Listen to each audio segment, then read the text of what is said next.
Olá, bom dia, queridos amigos.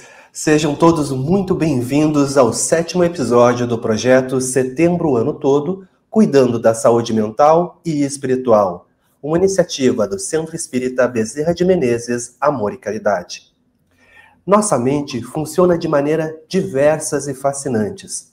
Com os avanços, então, da ciência, passamos a entender melhor as diferentes formas de perceber, sentir e viver no mundo.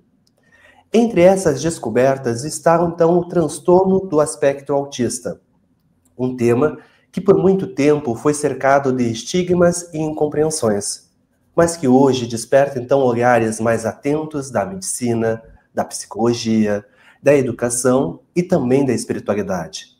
Nesse episódio, convidamos você a ampliar o olhar sobre o autismo, entender de uma forma acessível como se manifesta, quais são os desafios no desenvolvimento e as possibilidades de cuidado na área de saúde. E, à luz da doutrina espírita, refletir sobre as possíveis causas espirituais, os aprendizados da alma e os caminhos de amor e superação trilhado por famílias e cuidadores. Então acompanhe esse episódio com a mente aberta e o coração sereno, com a intenção de transformar profundamente a maneira como nos relacionamos com o outro e conosco mesmos. E lembre-se, você não está sozinho. Eu sou Patrick Ribeiro, voluntário do SEBMAC e trabalhador da doutrina espírita. E é com alegria que, ao lado da minha colega Thaís, compartilho com vocês mais uma reflexão dentro da nossa série Setembro o Ano Todo, abordando um tema de grande importância. Bom dia, meu nome é Thaís, sou professora, psicóloga educacional escolar e voluntária no Centro Espírita Bezerra de Menezes, Amor e Caridade. A questão do autismo merece muita atenção, pois assim como o TDAH, cada vez mais cresce o número de diagnósticos e a sociedade como um todo deve estar preparada para atender essa nova maneira de pensar e interagir com a sociedade. A busca de informação não é somente para as famílias que possuem essa realidade em seus lares, mas também e principalmente a todas as pessoas, pois assim iremos combater todas as formas de preconceitos, o capacitismo, que é a forma como se denominou a discriminação contra todas as pessoas com deficiência, incluindo o autismo. Também o bullying, principalmente nas escolas, pois um desafio constante é a inclusão social, que começa na família e logo na escola, encontrando dificuldades tanto dos familiares como dos colegas em aceitarem ou entenderem o comportamento do outro. Por isso, a informação é uma poderosa ferramenta que nos liberta da ignorância e nos ajuda a construir uma convivência mais justa e respeitosa. Então, o que é o autismo, né? Primeiro, nós temos que considerar a palavra espectro, que significa uma quantidade de condições observáveis ou não dispostas segundo a sua magnitude. Ou seja, para a ciência, o autismo ainda é um desafio. Varia conforme a sua intensidade de sintomas, que pode ir desde um nível leve até um nível mais grave. Nesse sentido, não existe uma linearidade, um diagnóstico fechado. Por isso, ele é um espectro e deve ser considerado individualmente. Aqui abordaremos de forma geral, considerando essa premissa, que cada um deve ter um olhar individual. Bem, então, para a ciência, o autismo ou transtorno do espectro autista, TEA, é uma condição do neurodesenvolvimento que afeta a forma como a pessoa se comunica, interage socialmente e processa informações, percebe o mundo ao seu redor. Nós vamos pontuar as principais características do TEA conforme o seu nível. já que ele é classificado conforme a sua intensidade e não pelo tipo. Algumas características são comuns a esses níveis, mas conforme a sua intensidade aumenta, essas características vão mudando em alguns aspectos. Primeiro, nós vamos falar dos aspectos mais comuns. Então, por exemplo, dificuldades na comunicação e na interação social. Dificuldade de iniciar ou manter conversas, pouco ou nenhum contato visual, dificuldade em entender expressões faciais, gestos ou emoções dos outros, preferência por ficar sozinho ou dificuldade em fazer amizades. E aqui nós temos que fazer uma observação, pois as palavras são entendidas no seu sentido direto e óbvio. Então, algumas brincadeiras, algumas indiretas, né? Quando queremos ser irônicos, por exemplo, eles não compreendem. Nós temos que ser objetivos e diretos, pois há uma dificuldade que está ligada ao processamento literal da linguagem. Por outro lado, os comportamentos repetitivos e interesses restritos, ou seja, movimentos repetitivos como balançar as mãos ou o corpo, fixação por determinados temas ou objetos, um hiperfoco, em alguma coisa, resistência a mudanças na rotina, E nesse caso, qualquer alteração de rotina deve ser conversada com a criança ou com o adulto, para que ele entenda que haverá uma mudança. Isso é importante para que a organização cerebral continue processando o que vai acontecer naquele dia ou naquele momento que ele já se preparou. E, por outro lado, alterações no processamento sensorial, hiper ou hiporreatividade a sons, luzes, cheiros, texturas, pode se incomodar com barulhos ou, ao contrário, não reagir a estímulo nenhum. A criança pode estar tão focada naquilo que está fazendo que não irá ouvir você. E, ao mesmo tempo, pode se incomodar com todo o barulho ao seu redor. Inclusive, algumas crianças optam por usar abafadores de sons, principalmente quando estão no convívio escolar, para acalmar um pouco essa sensação barulhenta na sua mente. Vamos comentar um pouquinho sobre o TEA nível 1, que requer apoio. É a forma mais leve de autismo e apresenta as características que já comentamos. Conseguem manter uma interação social, mas isso não quer dizer que não sofram por isso, porque o esforço para que essa interação aconteça é gigantesco. Embora esse sofrimento aconteça, não é perceptível e varia de indivíduo a indivíduo, não sendo limitante para que a interação social aconteça. Se adaptam melhor quando há uma mudança de rotina, mas não lidam muito bem com a troca repentina de atividade. O pensamento é acelerado e há problemas de planejamento e organização. No TEA nível 2, requer apoio substancial. Apresentam grande dificuldade na interação social, na comunicação verbal e gestual, mesmo com a presença de apoio.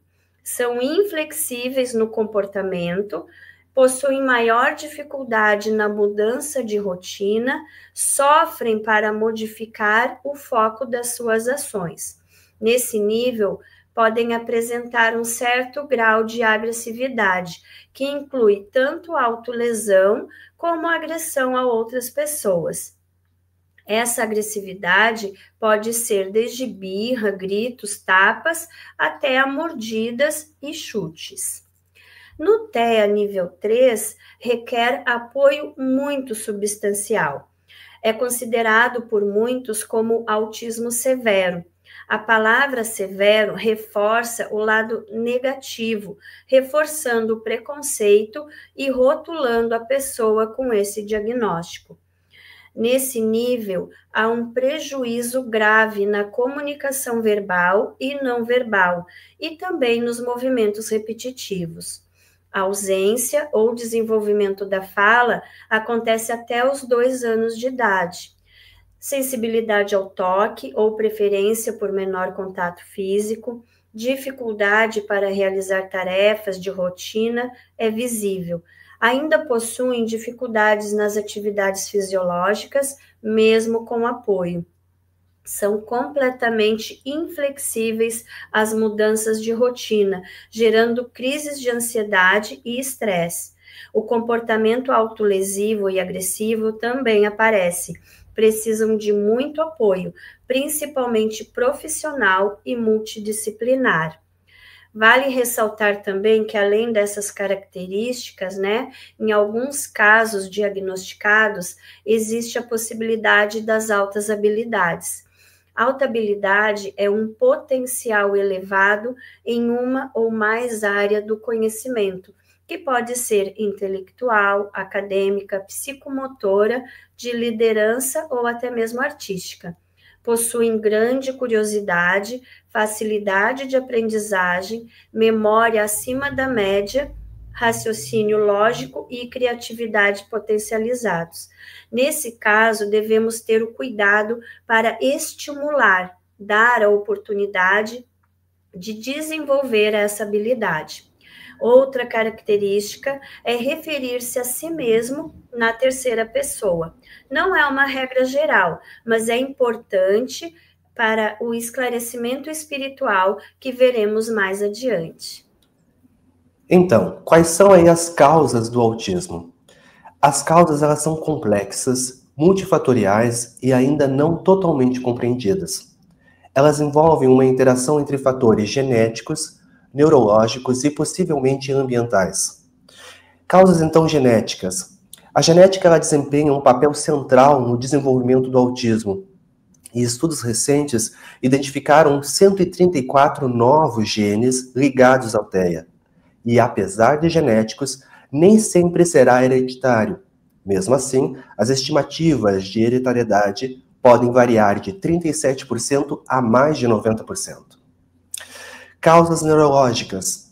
Então, são alterações na estrutura e no funcionamento cerebral que são observadas em pessoas com TEA, com, então, diferenças na conectividade cerebral, no volume cerebral anormal, alterações em neurotransmissores, onde há um desequilíbrio em substâncias químicas como a dopamina, serotonina e GABA, que pode, então, afetar a regulação, então, emocional, sensorial e comportamental.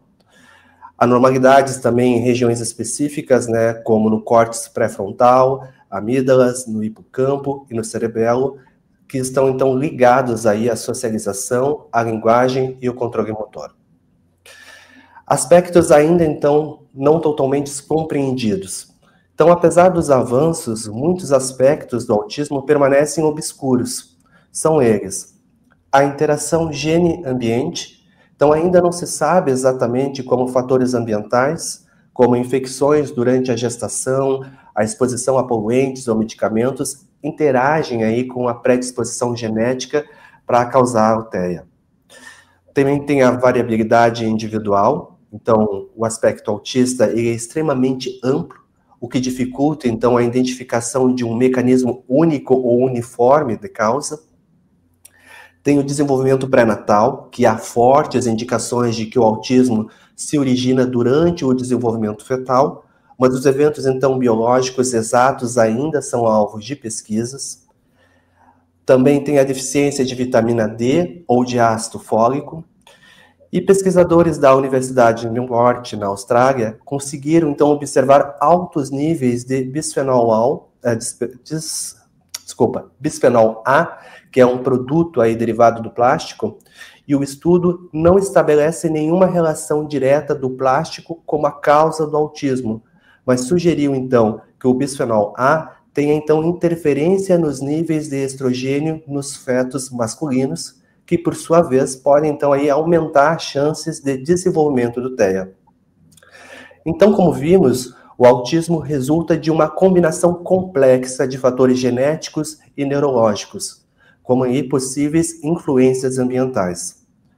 Embora grandes avanços tenham sido alcançados na identificação de genes e de padrões cerebrais relacionados ao transtorno do aspecto autista, não existe uma causa única, e a compreensão completa desse transtorno ainda está em evolução. Vale ressaltar ainda que quando nos referimos ao autismo, estamos nos referindo a um combo, então, de situações que podem aparecer. Ou seja, junto com o diagnóstico também se apresentam outros diagnósticos, como o transtorno de déficit de atenção e hiperatividade, o transtorno positivo desafiador, o transtorno obsessivo compulsivo, síndrome de Tourette, o transtorno do processamento auditivo central, o transtorno do sono, transtorno de ansiedade, de aprendizagem, entre outros. No entanto, então, é importante esclarecer que a presença dessas comorbidades não significa que possui autismo. O diagnóstico ele deve ser realizado por um especialista da área. E o diagnóstico ele é feito, então, por uma equipe multidisciplinar, geralmente composta por médicos, neurologistas ou psiquiatras, psicólogos, fonoaudiólogos e terapeutas ocupacionais. O processo, então, envolve uma observação clínica de entrevista com os pais, com educadores, professores, e, em alguns casos, a aplicação de escalas de testes aí específicos para poder, então, descobrir aí o diagnóstico, né, poder identificar, né, se a pessoa tem ou não TEA. Muito bem, então nós vamos ver agora um pouquinho o autismo na visão espírita, né? Então, o que a gente encontra sobre isso no espiritismo?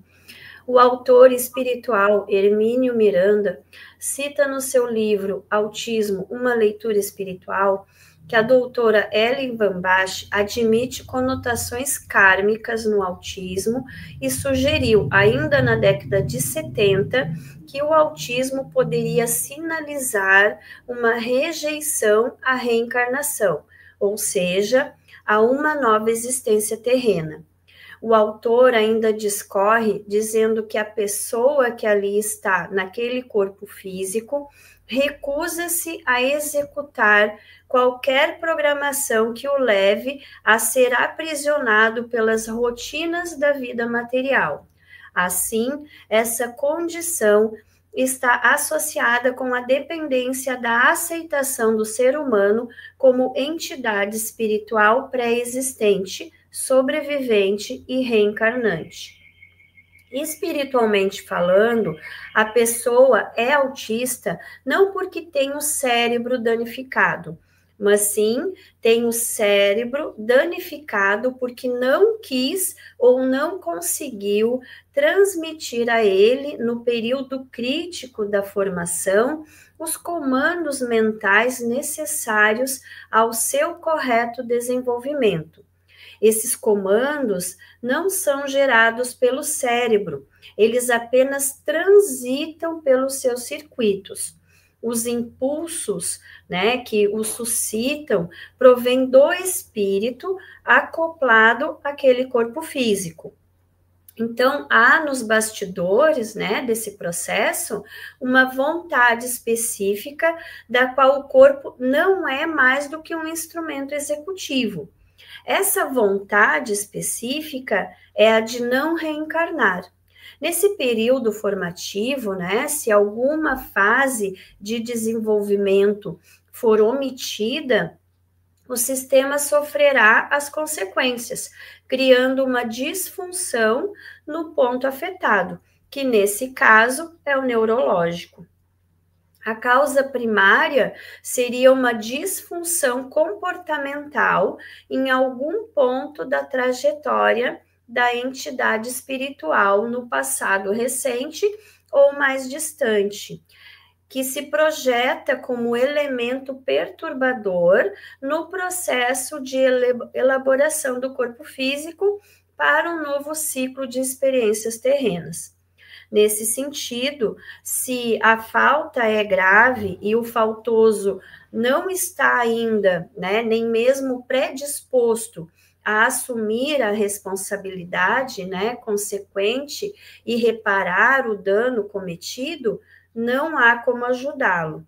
Então, a natureza kármica falada anteriormente pode vir de um sentimento de culpa não resolvido, de desvio de comportamento, problemas éticos, distúrbios em si mesmo, arrependimentos e também de remorsos. A mente que constrói também pode destruir ou deixar de construir o que precisa ser na sua existência como ser reencarnante. Hermínio de Miranda ainda pontua que alguns comportamentos repetitivos provocam tontura, como a rotação, que gera um passageiro desdobramento entre o corpo espiritual e o corpo físico, livrando a criança momentaneamente da prisão celular e, consequentemente, levando de volta à dimensão de onde ela veio ao nascer, né? Aliás, renascer, né? Então, outro ponto a ser considerado é a fala de si mesma na terceira pessoa, que, segundo a leitura, pode se interpretar de alguém imantada ao seu psiquismo, que fala dela e de outras entidades ligadas ao mesmo psiquismo como habitantes em um mesmo condomínio espiritual. Nesse sentido, interpretamos como uma faculdade anímica, pois o espírito não se reconhece naquele corpo. Então, nós temos duas manifestações: a anímica, que é produzida pela própria entidade espiritual encarnada, e a faculdade mediúnica, que é produzida pela entidade espiritual desencarnada. Muitos autistas possuem suas faculdades mediúnicas potencializadas, o que pode caracterizar em processos de obsessão. As circunstâncias das causas do autismo nível 1 não são as mesmas das circunstâncias das causas do autismo nível 2 e nível 3. A forma de abrandar o seu eu é a mesma, mas a causa pode ser desde uma dificuldade de adaptação ao seu corpo, né, ao seu tempo ou à sua nova existência, até uma negação de reencarnar, de existir ou até mesmo de conviver com as pessoas. Chico Xavier, em 1981, no Grupo Espírita da Prece, atendeu a uma família que pediu auxílio. Então, Chico nos ensina que o autismo é um caso muito sério, podendo ser considerado uma verdadeira calamidade. Tanto envolve crianças quanto adultos. Vivem sintonizados com o mundo espiritual, desinteressando-se da Terra. E aí ele menciona que é preciso que alguma coisa nos prenda aqui no mundo, porque senão perderemos a vontade de permanecer no corpo. E aí muitos casos de suicídio têm as suas raízes no autismo, porque a pessoa vai perdendo o interesse pela vida e inconscientemente deseja retornar à pátria espiritual. E para se libertar do corpo, que considera uma verdadeira prisão, e força as portas da saída. Nessa ocasião, Chico falou ao médico que acompanhava a família que é preciso que os pais dessa criança conversem muito com ela, né? Palavras de Chico. Principalmente a mãe. É necessário chamar o espírito para o corpo. Se não agirmos assim, muitos espíritos não permanecerão na carne, porque a reencarnação para eles é muito dolorosa. E nessa ocasião, a criança se sacudia e se debatia convulsivamente na ânsia de se libertar. sem dúvida, era preciso convencer esse espírito a ficar, tentar dizer-lhe que a terra não era tão cruel assim e que a sua família o queria e o amava, né? Então, muitas vezes são espíritos de alta sensibilidade que vêm com desafios maiores para despertar também o amor ao seu redor. Emmanuel, através de Chico Xavier, afirma que o corpo é o instrumento de manifestação da alma, ou seja, nem sempre as limitações corporais refletem o real estado do espírito, e por isso a gente precisa ter esse olhar, né, de empatia com essas crianças e com esses adultos. E vamos ver agora, então, a importância da família em participar, então, do processo evolutivo. Os laços familiares, eles não são aleatórios, né? Espíritos se reencontram para aprender a amar, a servir e a crescer juntos. Pais de crianças, então, autistas, por exemplo, muitas vezes estão em missões de amor, de paciência e de resgate espiritual. E isso não é uma punição, mas uma oportunidade, então, de crescimento. Determinadas situações, então, não são uma expiação para a criança e muito menos uma prova apenas para os pais. Todos nós somos portadores dos nossos adoecimentos da alma e todos precisamos aprender com todos. Quando um médico ou um profissional de saúde tem essa visão ampliada, ele conduz os tratamentos de uma forma diferente. Isso porque passa a trabalhar junto com a família e a família passa a trabalhar junto com ele, criando então um ambiente de acolhimento, onde todos ganham. Embora todos se beneficiem igualmente, quem ganha mais é o autista, né? Pois é ele quem precisa de alguém que o acompanhe e o conduza naquela experiência. Sozinho, muitas vezes, ele não consegue. Por isso, então é fundamental que os profissionais atuem em parceria com os pais, ajudando-os a desenvolver a sua espiritualidade e a compreender que nem tudo se resume a prova ou expiações. Em muitos casos, crianças no aspecto autista cumprem um papel profundo dentro de lares desestruturados. Com todas as suas limitações e potencialidades ainda adormecidas, esses espíritos assumem então a missão de auxiliar não apenas o seu próprio progresso, mas também na cura e na reorganização da família como um todo. Divaldo Franco, então, relata situações semelhantes. E uma delas, ele fala, então, sobre um jovem com paralisia cerebral que causava, então, estranhamento e inquietação nos que a cercavam, que podemos usar, então, aqui como exemplo. Pois muitos aí acreditavam que aquela condição ali fosse uma punição por faltas cometidas em vidas passadas. Aquele espírito aceitou estar ali para ser um instrumento de amor, de união e aprendizado. E em algumas situações, a sua condição ele se transforma então numa ponte de crescimento coletivo e continua sendo então uma prova para todos ali ao redor, pois todos ainda têm então feridas internas a serem ali curadas. Por isso, pais e familiares precisam desenvolver um olhar mais sensível e profundo. Carlos Capetti, em uma de suas palestras sobre o autismo na família, comentou que uma psicóloga orientou conversar com o filho autista enquanto dormia. E isso, então, exigia um cuidado, né? Eles precisavam ali, né, ter uma habilidade ali para não acabar despertando ele ali durante o sono. Então, tanto ele, né, quanto a sua esposa faziam, então, isso com frequência e foi uma prática, então, constante aí na rotina deles aí por um longo tempo.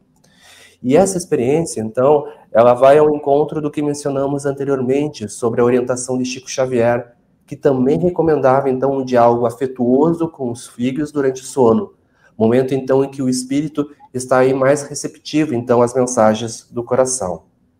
Então, Carlos ali, Capetti, contou que quando era a sua vez, ele se aproximava, né, do filho e dizia com carinho: Daniel, continua dormindo, você não precisa acordar. O pai só quer conversar com você um pouquinho. Então ele começava então ali um reforço positivo. Ó, você é muito amado, sabia? Nunca estará sozinho, porque nós sempre estaremos com você. E também dizia: você pode fazer melhor, você é capaz de superar isso. Nós vamos te ajudar a enfrentar essa dificuldade. Então, era ali um momento de conexão profunda, mesmo durante o sono. Um jeito, de transmitir ali, então, segurança, amor e apoio, reforçando que ele não está sozinho nessa caminhada e que juntos eles podem, superar ali qualquer desafio. Então, a alma que convive conosco é responsabilidade nossa. E essa verdade está presente tanto no Velho quanto no Novo Testamento. Ali diz, o que fizeste do filho que lhe confiei? Se você já começou, então, esse processo, já percorreu parte importante do caminho. Se ainda não, veja nessa reencarnação a oportunidade de transformar a sua forma de ver e de agir. Então, como vimos, espíritos endurecidos e comprometidos moralmente, muitas vezes encarcerados em regiões de sofrimento, também estão reencarnando para ter a sua última oportunidade de regeneração. Enfrentam grandes desafios e muitas vezes impõem provas duras aos pais e familiares que sofrem frustrações e enfrentam imensos esforços para poder auxiliá-los. No entanto, ao acolherem esses espíritos com amor e dedicação, eles também se libertam e crescem espiritualmente, evitando então que esses irmãos sejam então afastados da Terra no momento de grande seleção espiritual, como foi ensinado por Allan Kardec. Aqueles que permanecem então ligados aí a paixões e inferioridades vibratórias, simbolicamente com o peso atômico específico mais denso, serão conduzidos a mundos compatíveis com as suas vibrações. Já os que tiverem se tornado melhores permanecerão na Terra regenerada em um novo tempo de paz e fraternidade. E o exílio não será eterno. Os que forem enviados a mundos inferiores poderão, quando se reformarem, reencontrar conosco mais adiante. Investamos, portanto, no nosso grupo familiar, seja ele típico ou atípico. É a nossa primeira e mais sagrada missão nessa existência.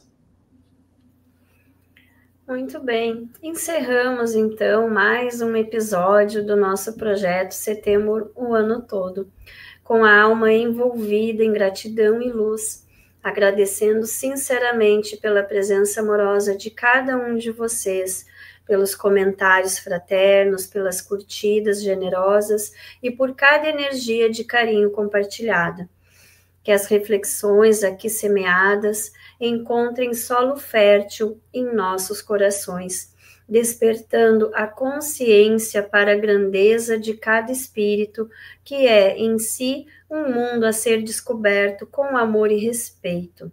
O autismo é uma dessas formas que nos convida ao amor sem medidas, à paciência sem pressa e à fé que vê além das aparências.